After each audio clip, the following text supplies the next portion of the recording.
राधे राधे सभी को। तो दोस्तों, आज जो अपना टॉपिक रहेगा महान्यायवादी।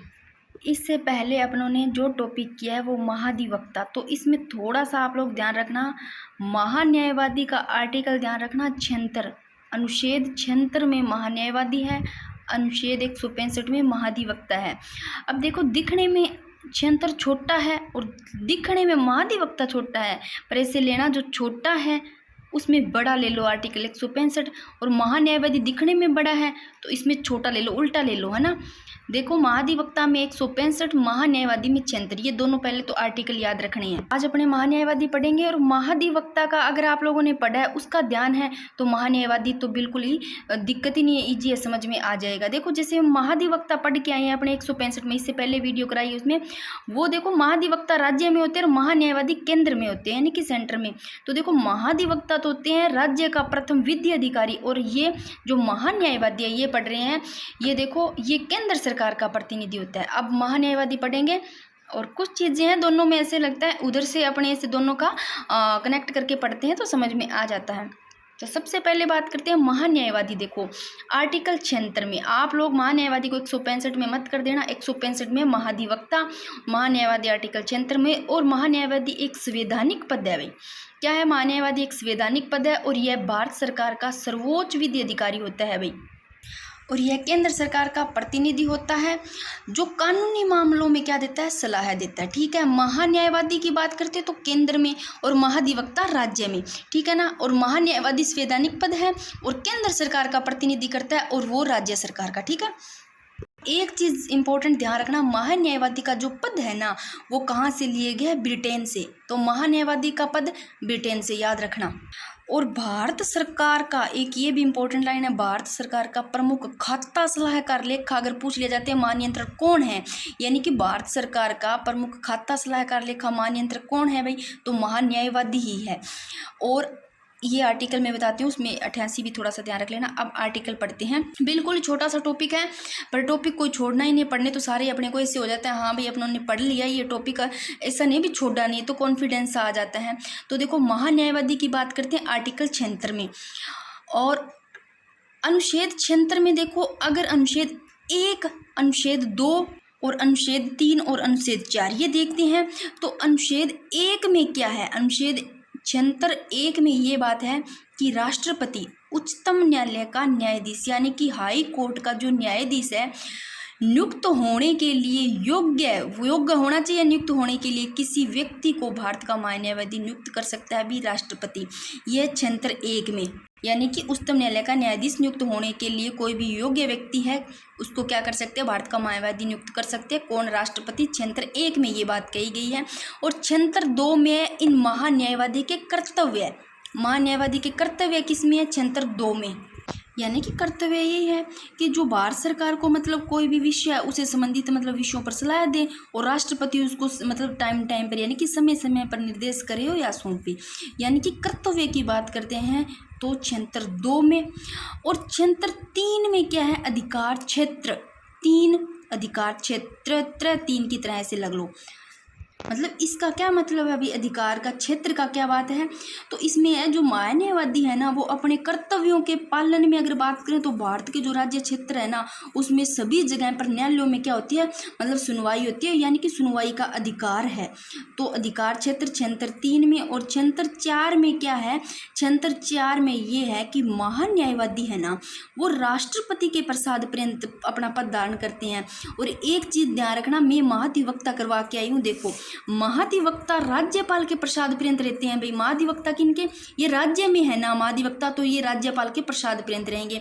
और महान्यायवादी देखो, केंद्र सरकार का प्रतिनिधित्व होता है, केंद्र में है, तो ये किनके रहेंगे? राष्ट्रपति के। तो महान्यायवादी राष्ट्रपति के प्रसाद पर्यंत पद धारण करते हैं। 2022 में पूछा हुआ है यहाँ से। 76, यानी कि आर्टिकल 76 में महान्यायवादी है भाई, तो 76 4 में ये बात कही गई है कि महान्यायवादी राष्ट्रपति के प्रसाद पर्यंत पद धारण करेंगे, ठीक है। और ये क्वेश्चन भी पूछा गया है कि महान्यायवादी का पद कहाँ से लिया गया है? महान्यायवादी का ब्रिटेन से। 2018 में पूछा गया है, सारे सेकंड ग्रेड में पूछे गए हैं। और ये क्वेश्चन भी पूछा गया है, भारत सरकार का प्रमुख खाता सलाहकार लेखा महानियंत्रक कौन है? तो महान्यायवादी 2022 में पूछ लिया गया। अब आर्टिकल इतना ही ध्यान रखना, महान्यायवादी का आर्टिकल 76 में महान्यायवादी का उल्लेख है और महाधिवक्ता का 165। तो ये दोनों आर्टिकल आप याद कर लो। महान्यायवादी का ऐसे उल्टा लो, महान्यायवादी दिखने में बड़ा है परंतु 76 दिखने में छोटा है, तो छोटे वाला बड़े में ले लो, 165 दिखने में बड़ा है, महाधिवक्ता दिखने में छोटा है लिखता है तो मतलब उल्टा ले लो ऐसे। और ये 76 76 2 76 3 ये याद रह जाएंगे। 76 4 यानी कि 76 4 में महान्यायवादी राष्ट्रपति के प्रसाद प्रदान करेंगे, 76 2 में कर्तव्य, 76 3 में अधिकार क्षेत्र और 76 1 में क्या है, यानी कि भारत का महान्यायवादी नियुक्त करेंगे राष्ट्रपति, यानी कि योग्य व्यक्ति को, जो कि उच्चतम न्यायालय का न्यायाधीश नियुक्त होने के लिए कोई योग्य व्यक्ति हो उनको भारत का महान्यायवादी नियुक्त करेंगे। तो भारत का महान्यायवादी नियुक्त करने की बात 76 1 में जो कि राष्ट्रपति करेंगे। अब इतनी चीज़ समझ में आ गई। अब मैंने एक चीज़ बहुत ज़्यादा यहाँ पर इम्पोर्टेंट लिखी है जो कि डीपली भी है और आप लोगों को इसका पता भी होना चाहिए। देखो मैंने यहाँ लिखा है आर्टिकल यानी कि अनुच्छेद 88 ध्यान रखना। महान्यायवादी को पढ़ रहे हैं, इसमें आप लोग एक थोड़ा सा याद रखना, जब अनुच्छेद 88 की बात आती है ना, उसमें क्या बात कही गई है, उसमें ये बात कही गई है कि महान्यायवादी है ना वो संघीय मंत्रिमंडल का सदस्य नहीं होता है, यानी कि जो सदन है, जो संघीय मंत्रिमंडल है ना, इसका सदस्य नहीं होता है वे महान्यायवादी। सदस्य तो नहीं होता है परंतु कुछ चीजें ऐसी है, जैसे देखो महान्यायवादी संघीय मंत्रिमंडल का सदस्य नहीं है, फिर भी उसे क्या है, किसी भी सदन में बोलने, यानी कि वो बोल सकता है और कार्यवाही में जो भी कार्य करते उस कार्यवाही में क्या ले सकता है, भाग ले सकता है। ये सारे अधिकार है उसको, क्या है, बोलने का और कार्यवाही में भाग लेने का क्या अधिकार है, किसको, महान्यायवादी को। महान्यायवादी ने संघीय मंत्रिमंडल का सदस्य तो नहीं होता है परंतु उसमें भाग जरूर ले सकता है भाई, और कार्यवाही में क्या कर सकता है, कार्यवाही में भी भाग ले सकता है, बोल सकता है, बोलने का अधिकार है, उसमें बैठ सकता है, मतलब उसमें भाग ले सकता है। और एक चीज और ध्यान रखना, संयुक्त बैठक होती है ना, उसमें भी उसको भाग लेने का अधिकार है। किसमें, देख लो, संयुक्त बैठक में भी भाग लेने का अधिकार है। पर एक चीज ध्यान रखना, परंतु मतदान नहीं कर सकता है भाई। देखो बोल सकता है, वो कार्यवाही में भाग ले सकता है, संयुक्त बैठक में भी बैठ जाएगा पर मतदान नहीं करेगा, उसको मतदान का अधिकार नहीं है। बहुत ही ज्यादा इंपॉर्टेंट बात है ये। और वो किसी भी समिति का सदस्य हो सकता है, देखो किसी भी समिति का सदस्य जरूर हो सकता है और बोल सकता है, कार्यवाही में भाग ले सकता है, संयुक्त बैठक में भाग ले सकता है, मतदान नहीं करेगा भाई वो। इतनी चीज ध्यान रखना। ये अनुच्छेद 88 में कहा गया है कि महान्यायवादी संघीय मंत्रिमंडल का सदस्य नहीं होता है भाई, यानी कि वो मतदान नहीं करेगा। अब अपने देख लेते हैं महान्यायवादी को वर्तमान में कौन है और पहले। वैसे है तो यहाँ 16 तक के जितने, पर सारे नहीं पढ़ने हैं, फिर भी मैंने कुछ लिखे हैं क्योंकि ये छोटा सा टॉपिक है, इसमें जितनी बातें लिखी है वो मैंने इंपॉर्टेंट चीज़ें लिखी है। देखो सबसे पहले बात करते हैं, एक नज़र में देख लेते हैं महान्यायवादी बात। देखो सबसे पहले देखो देश के प्रथम महान्यायवादी कौन थे, अगर पूछ लिया जाता है तो देश के पहले महान्यायवादी देख लो MC सीतलवाड़। MC सीतलवाड़ जो कि 1950 से 63 तक रहती है, यानी कि 1950 के बाद में सीधा 60 आता है। देख लो 10 साल ऊपर 3 और ले लो प्लस, ठीक है। फिर आप लोग याद करो ना करो, सारे लास्ट वाले पहला और दूसरा याद कर लो। C के दफ्तरी, ये देखो 1963 से 68 तक रहते हैं, ठीक है। फिर देखो आगे देखो वर्तमान में कौन है, वर्तमान में, और इससे पहले के एक याद कर लेना। तो वर्तमान में कौन है भाई, महान्यायवादी R वेंकटरमणि है जो कि 2022 से लगातार है भाई। और इनसे पहले पूछे तो 2017 से जो 2022 तक रहे हैं वो के वेणुगोपाल रहे हैं भाई।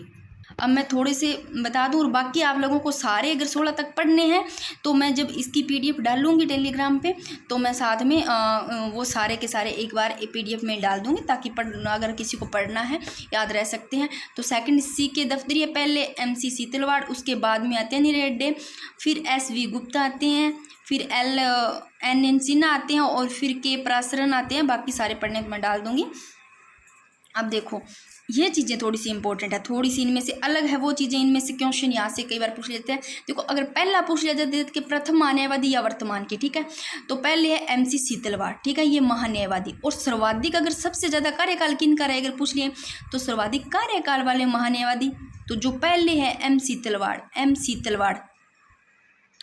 सीतलवाड़ लिखना था मेरे को यहाँ पर, ठीक है, ध्यान रख लेना, सर्वाधिक कार्यकाल इनका ही रहता है। फिर देखो न्यूनतम कार्यकाल वाले पूछ लिए जाए महान्यायवादी तो S शोरबाजी है भाई, S ऐसे लेना, ये तो शोर करने में ही बाजी मारते रहे, न्यूनतम या कम है सबसे। तो न्यूनतम वाले महान्यायवादी एस शोरबाजी करने में रह गए, तो न्यूनतम कम टाइम तक ही इन्होंने मतलब कार्यकाल किया, ऐसे याद रह जाएगा। और सर्वाधिक वाले पता चल गया आप लोगों को, जो MC तलवाड़ा पहले यही है। और वर्तमान में ध्यान रखना, वर्तमान में R वेक्टर मणि है भाई। चलो भाई, अपना महान्यायवादी टॉपिक हो जाता है कंप्लीट।